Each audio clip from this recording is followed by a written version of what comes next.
Hey friends, it's Jules. I'd like to share with you a image transfer technique with ink and loose watercolors. So here are some examples of things that I've made. You can make thank you cards very easily, Mother's Day cards, Easter cards, whatever. You can do pictures of your house. And in this video, I'm going to show you how to do a landscape. So I recently had a art class with a girlfriend of mine where I showed her this technique, but there was so many more tips and tricks I wanted to share with her, design principles, that I went home and made this video, and now I'm going to share it with you. So let's dive right in. Okay, Jan, we got everything we need. All of our supplies are here.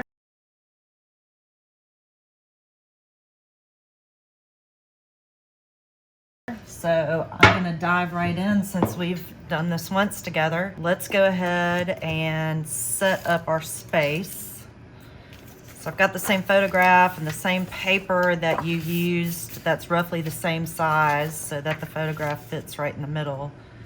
And we've got all that extra sky and whatnot around to fill in. Okay, so we'll place our photograph. Okay. Now I'll place my transparency paper. And instead of placing it to the photograph, like this paper, I'm gonna attach it to the paper that's on my desktop, just so that if one of these moves, the whole thing's not moving. So maybe that was a little bit of an issue about keeping things steady yesterday. So now I'm gonna place that there. Okay, so then I'm gonna get my paper and register it. So I'm just sort of figuring out where I want that to land. Normally, I would divide my paper up into thirds and want the horizon line at one of the thirds, but not right at the middle. So I don't want to place it right there because this is going right across the middle. So compositionally, it would be better if I shifted it to about this level, or if I shifted it up to about this level. And I think I'll do that. So I'm gonna register it right there. And let's see, I'm gonna tape it so that I'm also taping on my desktop again. So onto the transparency and off to the side.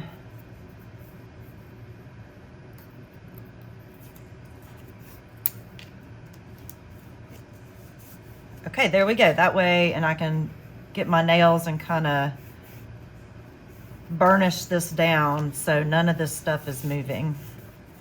And then that way I can easily flip this up and back to do my image. Okay, so let's get our ink out, the traditional Chinese ink. Give it a shake.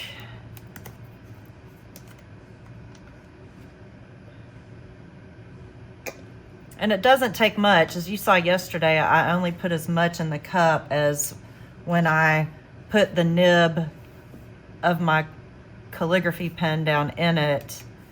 It only comes to about right there. So you see it's like right in the middle there, which is enough ink each time. Okay.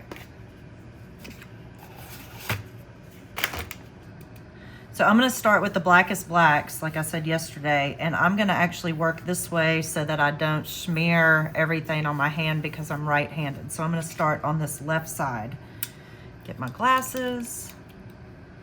Okay, and I'm just gonna, because making marks with this is easiest if I pull towards myself rather than push away. So I'm gonna start with the tops and come down.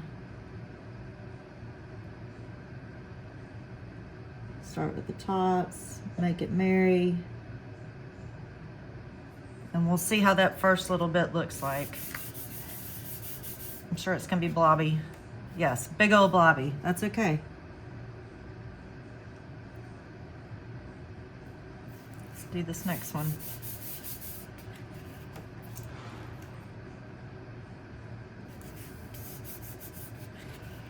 So I guess I'm choosing to do one at a time.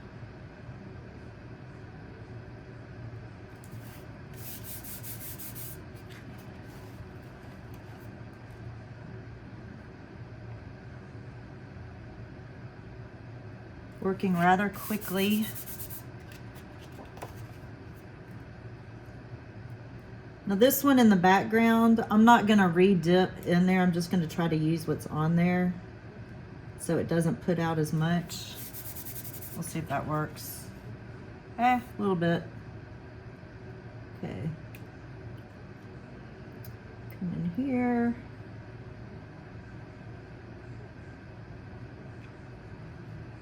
I'm okay that this is getting blobby because the style is going to be consistent throughout.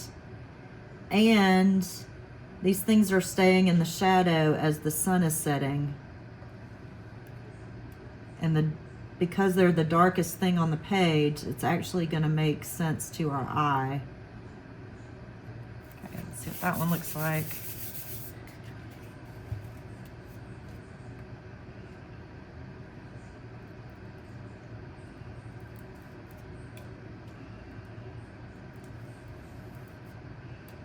This one's closer, so I'm gonna get this thicker at the bottom. So I did 2 lines side by side to get that thicker than those. That looks pretty good. Okay, so now I'm gonna start hitting some of these yucca plants here, and I'm gonna mimic how they grow. So I see the leaves coming up and out of the center part.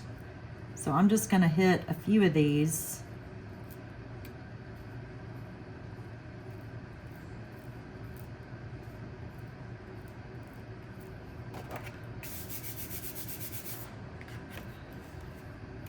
Okay, a few over here.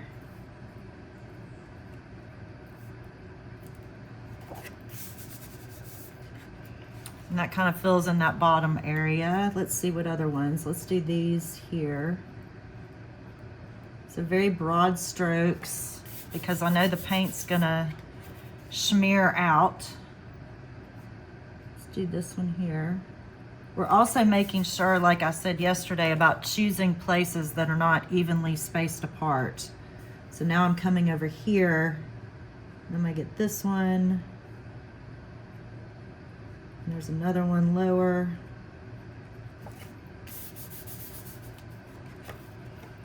And maybe this one.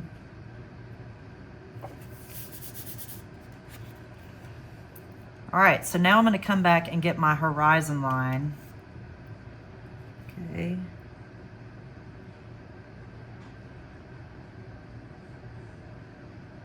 I think I'm going to skip this middle area so that I can do more of that sunset right in there. So where it's the whitest white, I've skipped from here to here. Okay, and I'm going to continue this line across so it goes across the whole canvas. We'll see how dark that is. I can always add more if I need it. Hey, that's not bad. I like it. Now, let's get where the ground meets the mountains. So I kind of am seeing a line maybe in this level here. I'm skipping over where I've got some of the close-up yucca plants. See, I skipped over that because it's in the foreground. Skipped over this area again. Pulling that line out. Okay, so now I've got those. Okay, I think I'm pretty happy. I could put another 1 or 2 down in this area, maybe something over here. Let's see, that would be almost off the page. Let's just kind of make something up right there. And yeah, I like that. Maybe something in here.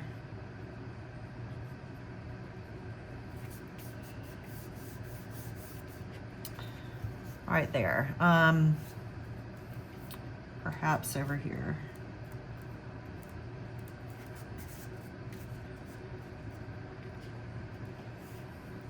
All right, Jan, so I'm gonna take this off now. That's what I got. All right, now I'm gonna spend some time. I'm gonna remove my transparency. And I'm gonna spend some time just with this ink looking at this to see where else I can fill in here. So already I know that I wanna see some of these spiky guys on this tree over here. Because remember, we're working backwards. Now I can always go back in my computer and print a flip image so that I now can reference it here, which, you know what, I think I'm gonna do that. So let me take a moment. It'll make it easier on us, right? And then that way I can actually look and help evaluate. But already, like I said before, I'm really enjoying the variation of these guys, the line work, the thickness of the cactus, which brings your eye to them and that pushes them in the foreground because they're darker and the lines are thicker than everything else on the page. All right, so here's our reversed image. Okay, so I'm gonna get some of these spiky silhouette guys. So I'm just gonna kind of make these little flick kind of things. I'm pushing this down onto the paper and lifting up and pulling away. And that's gonna get these spiky looking things. And of course, as the ink is getting used, my lines get thinner and thinner, and that brings more detail to what I'm doing.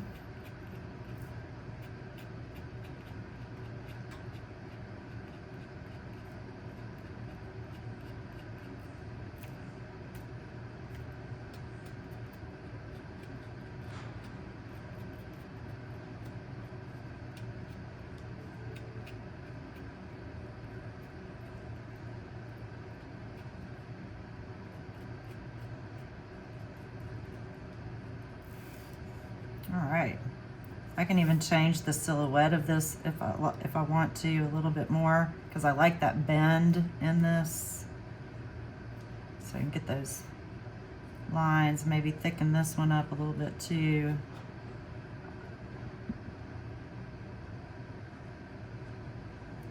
Okay. All right, I'll go to this one. This one's a little bit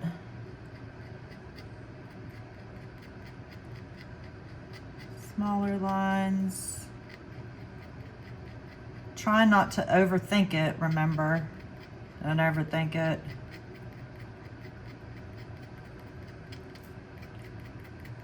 So I'm not really seeing these spiky things past here on the branches, with the exception of these on the side. But they're mostly up top.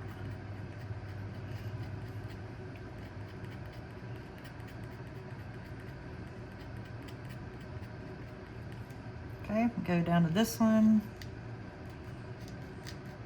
I really haven't re-upped my ink yet very much either. Working on paper rather than the acetate, it really it allows you to work longer. Okay.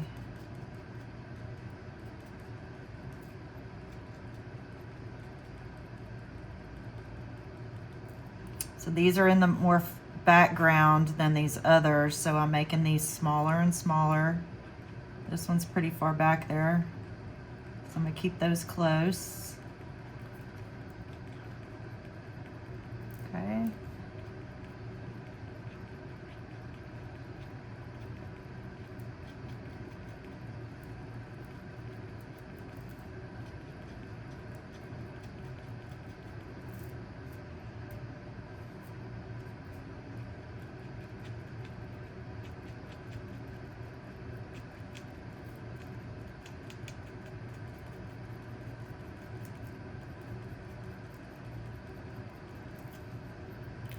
All right, that looks pretty good. I could even add a little bit more on these guys if I want to, just for the line weight difference. I kind of like that. So I'm not doing a lot, just a little bit, just kind of scratching.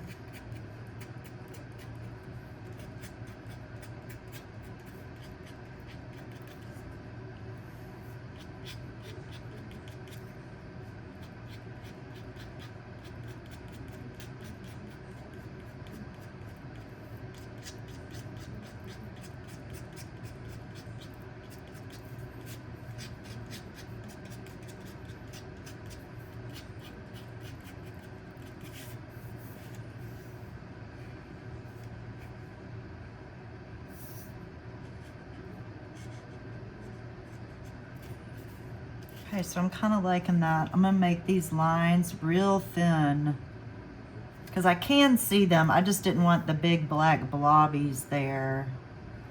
So maybe I'll just do that. All right, I think I'm liking that.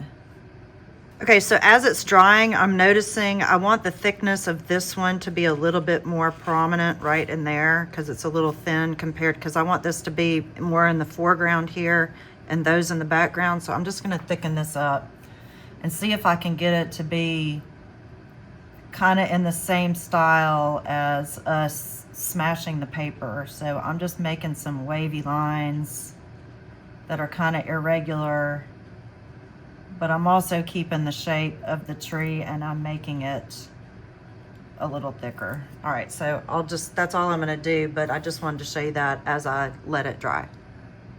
Okay, Jan, I feel like everything is dry now. And we're just gonna start making washes, and I want you to see how loose and how quickly this goes. I'm not trying to overanalyze it too much, but I am looking at those 3 areas that we talked about, the light, the dark, and the midtones. Okay, so I'm gonna start like you did with, let's see, I get my yellow ochre out, my purple, let's see, I'm gonna get a blue, an orange, wow, orange, my yellow. Let's see, I've got my yellow here.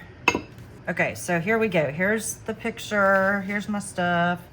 Okay, I'm gonna wet down my paints I know I'm gonna use. I also see a hint of like pinky orange in there. Maybe I'll hit my pink right there too. Okay. So like I said, I don't want to overanalyze it too much. I'm just gonna get some of my yellow ochre. Get my fishy out. I'm still trying to arrange how I want. Okay, let's see. I'm gonna get rid of this.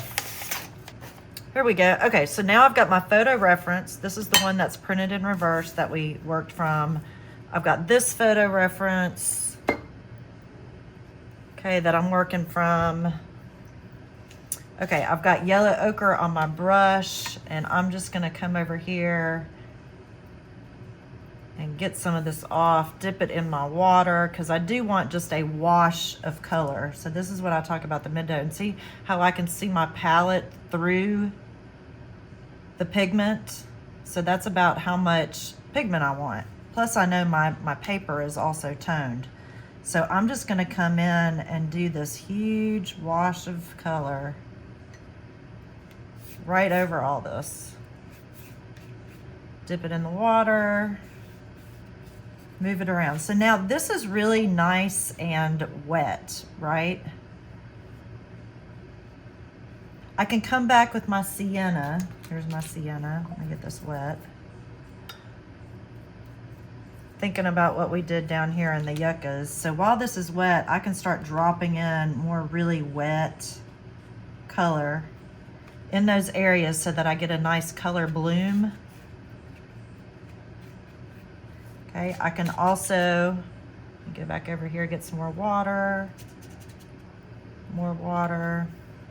and maybe I start hitting some of these little areas off to the side.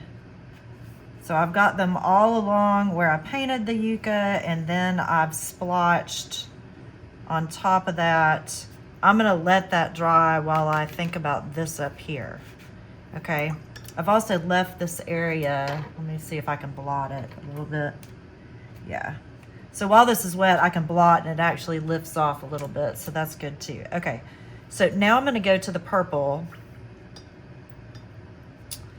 that we used. Now purple's really dark, so I definitely am gonna come over here and see that's a whole lot of pigment. I'm glad I came over here so that I can rinse my brush and then dip again. So I'm gonna stay away from this middle section. So maybe I only put purple here and here, very wet. Rinse my brush, get some blue,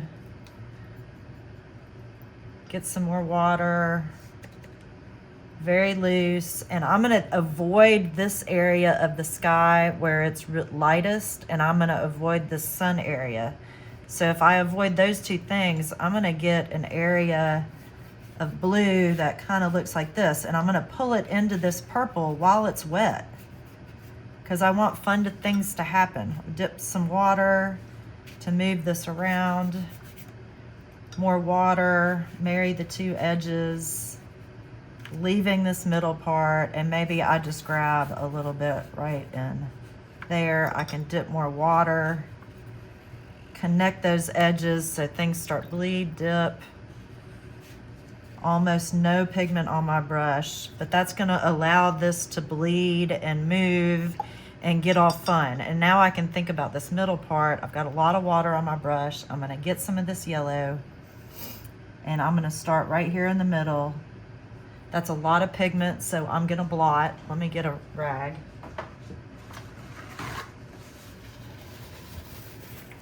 Okay. So it dripped a little as I stepped away, but there you go. I'm gonna rinse that and then just kind of put water around this. So I almost have a blank area and then that yellow in the middle. And again, I can always blot a little bit, but I think now's the point where I wanna just let this dry and see where it moves. Wow, I got yellow everywhere, didn't I? So I'm gonna let this dry, see how it moves, and then I can come back with another layer that we talked about before. Okay, so this is dry. So now we're gonna come back. So I've got all my midtones done. I'm gonna start reevaluating this photograph and go to those darkest areas again. So, okay, if I go back to your photograph that you did, I guess we didn't catch this line here. So all I need to do is make these mountains darker than this foreground area, because the foreground's catching this light in between the yuccas and whatnot. And then the mountains are kind of dark. The mountains behind are purple and then light pink and whatnot. So I kind of like what's going on there. So let's think about maybe the sienna with a brown. I'm gonna use this brown, move it over here to see how much pigment's on my brush, and I can start washing just this mountain area to get it to be darker. Now, I want this ring of orange here, so maybe I only come to there, and I only come to here.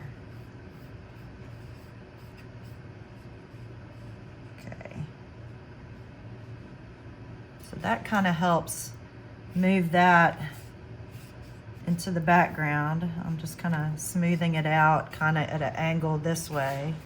What else do I want to do? So I'm going to take some of that same color and come back to these little yucca things and start doing that dot thing again. The difference now is the paper's dry, and so I'm putting moisture on top of the dry paper.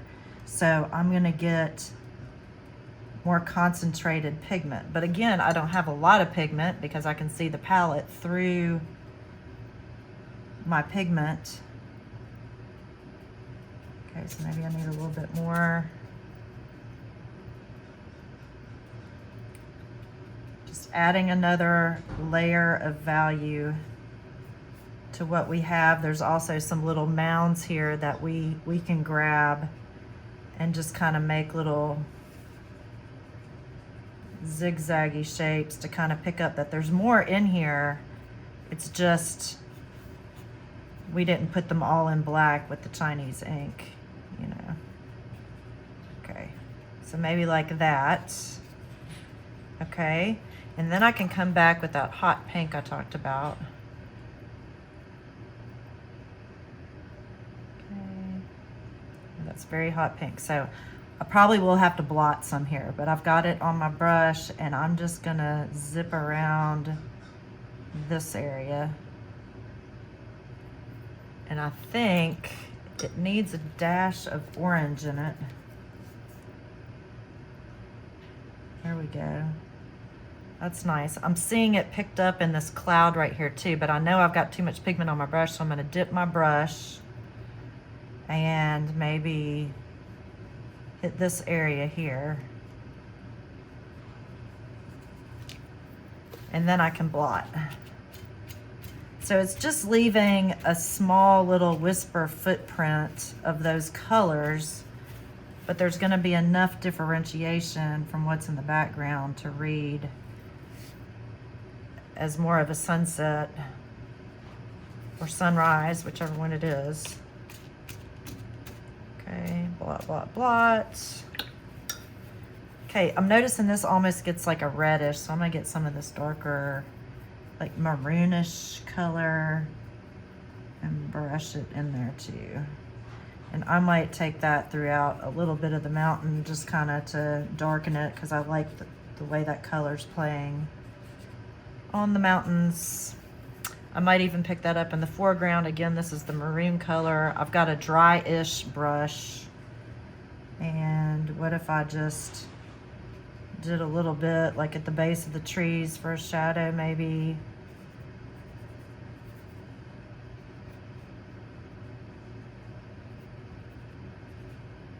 Okay. And then maybe we can pick up this orange again in some of these lighter areas. So I'm gonna come back to this orange, come over here, dot my brush. My brush is very wet, and I'm just gonna hit a little bit orange. I'm not gonna cover up all the lightest areas, but I just wanna make a suggestion of this orange there as part of the sunlight that's getting through all the vegetation, okay? So there we go. Hey.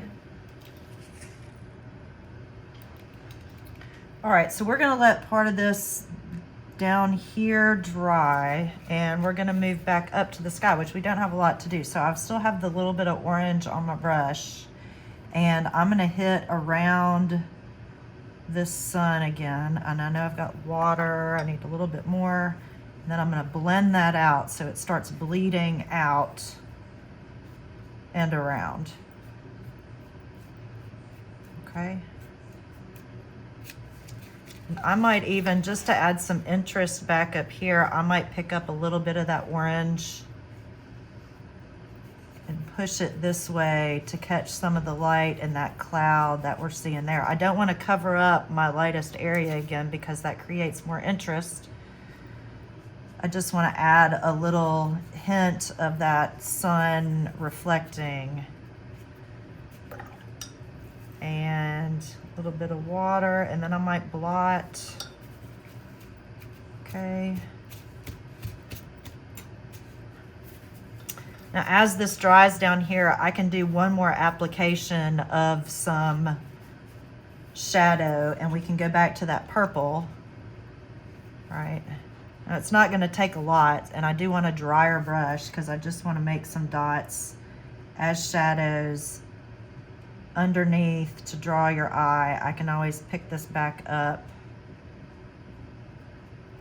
down here where the bottom of the mountains meet the foreground, and then I'm going to wash water back up into the mountains, blotting in the middle to preserve that area. And I might even take this down a little bit.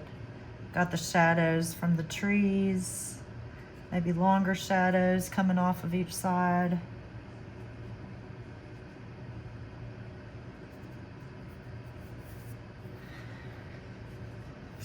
Okay, so there you go. That is my interpretation of that. I guess I could put a little bit more hot pink in the middle. I kind of want to do that. And I could darken some of this blue up. So yeah, what I've done is I've stood up and I'm now looking through my camera at both of these at the same time, and I'm seeing quite the difference. So I need to put some more values up in here. So let me sit back down. So I see purple at the top while we've got the orange on the bottom of there. So maybe I come up and I put purple here. Okay, Need to grab some more water, smooth that out, maybe blot a little bit. I could grab the blue again. If I wanted some extra blue notes, let me get some more water. A little heavy-handed with the blue, but we're gonna blot. And I can always add more water to smooth out these edges. Okay, that's more interesting. Maybe more blue at the top or purple. There we go. Blot, blot, blot. All right, let's look at that. Oh yeah, I think I'm happier with that. All right, I'm gonna let this dry and take a look and do one final evaluation. Okay, so as I'm looking at this, I'm pretty happy. I'm just making one last evaluation about the composition. And I think to make it a great composition, it's okay right now, but I think I need to come back and catch this cactus here and this cactus over here. Perhaps this one too. But I think if I did those two and this one, it would make the scene complete. And then maybe another little shrub or two. But I'm just gonna use black, or actually my Daniel Smith neutral tint. I wanna find a brush I can live with. Yeah. Okay, here. All right, so I'm just gonna get a brush like this. I can even dip this paintbrush into the ink. Maybe I'll do that. Let's do that. Let's do that. Okay, I'm gonna dip my brush into this ink and we'll just see how it behaves. Okay, so I'm gonna do it small and I'm not gonna go up past this mountain. I'm just gonna kind of keep it loose and organic.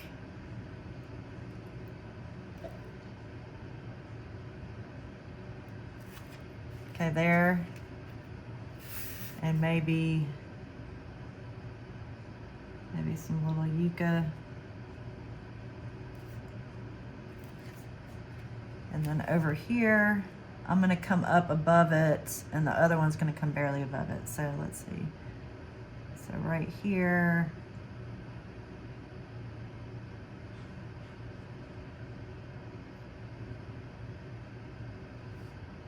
And then this one's here.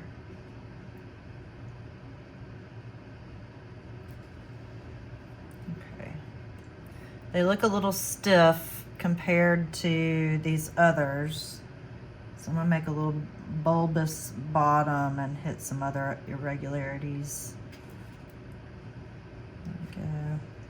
Okay, then a few little yucca or whatever the heck they are. Okay. All right, so I like that. So if I wanted to, I could always go back with my calligraphy pen, which I do still have because I want to sign it. So I've just got a little bit of ink on my nib. I'm going to create these little guys again.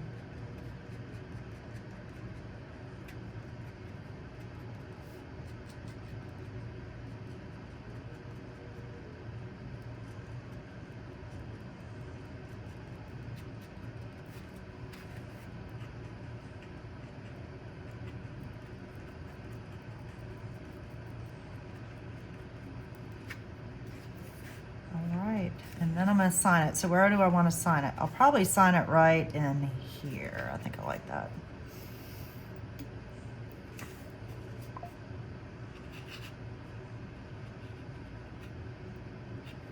That way if the frame comes up and over, my name's not getting lost. I've got it right where I want it. So okay, so as I'm signing this and looking back up here one more time, I think I want to add some more orange and a little bit of the hot pink just to complete it. I know I said I was almost done, but I still think this needs to be a little more brilliant up here to kind of match the colors that I'm seeing there. So let's grab some more orange. Maybe I'll grab this orange this time. A little brighter. Okay. And I'm gonna hit it right across here. This is a lot of pigment, so I know I'm gonna have to come back with my water. It's turning pink as it goes this way. So maybe that, how about that? Okay, so that's a big stripe, but I'm just gonna load my brush up with water and I'm gonna start catching these edges before any of that has a chance to dry. And then I can, see how that just smoothed it out? Then I can come back and blot. I think I'm gonna add some more pink, maybe down here, because I'm seeing that there. Maybe some more pink over here. And honestly, I'm seeing it a little bit across the orange now. Okay, so same thing, get water on my brush, come back, get this edge. That edge, get this edge. And then I can come back and blot. Okay, that's got a little more color, a little more brilliance. I think I still want to hit some more blue in the same style as we just did. So let me come over here, grab my blue. Lots of water. I'm going to blot it out over here. I'm going to pick my line of attack. So I'm just going to kind of come across here and maybe go up and right there. That way it's nice and irregular. Wet my brush, rinse it out. Keep all the water on there, and now I'm going to start hitting this edge. Rinse, lots of water. Hit that edge. Okay. And then now I can blot.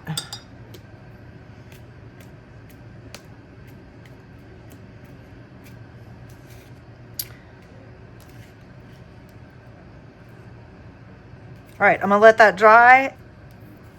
There we go, not too bad. So the only thing left for me to do is I'm gonna try to take a picture of this, turn it black and white, and compare it to my black and white here to see if I've got values or other places I might could drop in some darker shadows or something. But just looking at this, I think I'm fairly pleased. My eye goes all around the canvas. There's interest from edge to edge. These guys are spaced out in an irregular way that makes it look natural. I've lost detail. Remember, we talked about losing detail in the whitest whites and detail in the darkest darks. So here I've lost detail in the mountains. They kind of fall away the way we painted this and didn't connect the dark line all the way through. So that helped build that area of less detail. And then of course our darkest darks is dark without detail except for the little shadows that we created of the spiky parts of the leaves. So I can't wait to see you do another one of these, and I love to see your art progress and change as you develop new techniques and experiment with some more water and washes like this.